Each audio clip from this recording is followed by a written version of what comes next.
नन्ही सी आँखें और मुड़ी हुई उंगलियां थीं। ये बात तब की है जब दुनिया मेरे लिए सोई हुई थी। नंगे से शरीर पर नया कपड़ा पहनाता था। ईद वीद की समझ ना थी, फिर भी मेरे साथ मनाता था। छोटी छोटी उंगलियों को थाम कर पहला कदम जो चलाया था, फिसल जाने के बाद हमेशा प्यार से उठाया था। पैसे नहीं होने पर भी बहुत पैसे होने की एक्टिंग करता था।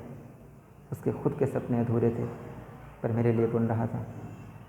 सुबह फजर तक गोदों में खिलाता, झूलों में झुलाता, फिर दिन में कमाता और शाम में चला आता। कभी खुद से परेशान, कभी दुनिया का सताया था।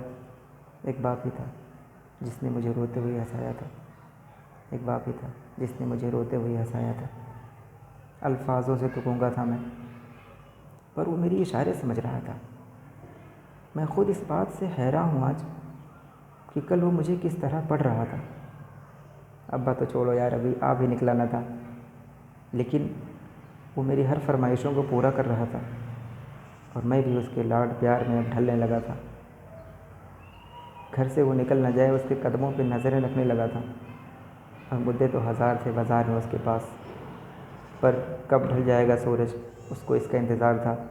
और मैं भी दरवाज़े की चौखट को ताकता रहता था। देख उसका चेहरा, मैं दूर से चिल्लाता था। जो भी इशारे मुझे आते थे, उससे उसे अपने करीब बुलाता था। वो भी छोड़ छाड़ के सब कुछ मुझे सीने से लगाता था। मेरी एक मुस्कान के लिए कभी करतब दिखाता और कभी कहानियाँ सुनाया करता था। मेरी स्कूल की महंगी फ़ीस, किताबें और ज़रूरतों को पूरा कर रहा था। एक बाप ही था जो खुद हार कर भी मेरी जीत को अपनी जीत समझ रहा था। मेरी जीत को अपनी जीत समझ रहा था। मेरी खुशियों को ख़रीदने में वो खुद खर्च हो रहा था। एक कागज़ के टुकड़े पर मेरा फ्यूचर देखकर खुश हो रहा था। ये बात तब की है जब दुनिया मेरे लिए सोई हुई थी। वक्त कटा, साल बढ़ा और वो बचपन शायद अब सो चुका था और मैं जवानी की दहलीज़ पर कदम रखने लगा था। उसकी कुर्बानी को उसका फ़र्ज़ समझने लगा था, चाहे फिर वो खुद बिना पंखे के सोना हो या मुझे हवा में सुलाना, या फिर ईद का वो खुद पुराने कपड़े पहनना हो या मुझे नया पहनाना। वो बचपन था, वो गुज़र गया, वो रिश्ता था, वो सिकुड़ गया और मैं उस कुर्बानी की बोझ को उठा नहीं पाया। इसीलिए वो शहर में कहीं दूर छोड़ आया। नया शहर था, नए शहर की हवा मुझ पर चढ़ने लगी थी। अपने बाप की हर नसीहत मुझे एक बचपना लगने लगी थी। क्या ज़रूरत है बाप की, अब ये सोच मुझ में पलने लगी थी।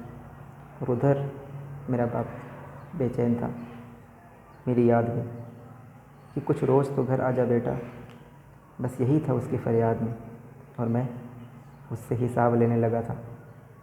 जो दुनिया का कर्ज़दार बन चुका था, क्या ज़रूरत है अब्बू तुम्हें इतने पैसे की। अब ये सवाल करने लगा था, अब ये सवाल करने लगा था। अब घड़ी का कांटा फिर से पलट चुका था। कल तक मैं किसी का बेटा था, आज किसी का बाप बन चुका था। और हसरतों का वही स्वेटर मैं भी बुनने लगा था।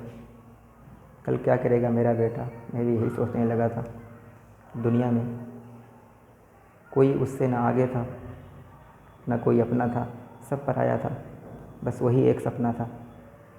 तब मुझ में एक जज्बात तो मंडने लगा था, जिस जज्बात से मैं हमेशा अनजान था कि कल क्या गुज़री होगी मेरे बाप पर। अब मुझे ये समझ आने लगा था कि कल क्या गुज़री होगी मेरे बाप पर। अब मुझे ये समझ आने लगा था, बेलौस मोहब्बत की मूरत होता है बाप। जो लफ्ज़ों में न बुना जाए और कलमों से न लिखा जाए, वो होता है बाप। जो रोते हुए को हंसा दे और ख़ुद मजबूर बनाकर तुमको खड़ा कर दे, वो होता है बाप। कि एक रोज़ तुम्हें एहसास ज़रूर होगा कि मसरूफ़ तुम थे, उम्र दराज वो होगा। और जिसके सदक़े में जी रहे हो आज, कल वो ना रहे तो क्या होगा। पर वक्त कुछ ख़ास बचा है तुम्हारे पास, तब तक जब तक बाप का साया तुम्हारे साथ होगा। और जन्नत के तलबगार हो तो सीने से लगा लेना, क्योंकि कल वही जन्नत का सरदार होगा। सब गिले शिकवे मिटा के चिपक जाना उसको, क्योंकि आज तो बाप है, पर कल वो तुम्हारे साथ ना होगा, कल वो तुम्हारे साथ ना होगा। मैं इस नज़म का कोई नाम रख नहीं पाया, क्योंकि मैं बाप को 2 लफ्ज़ में बता नहीं पाया।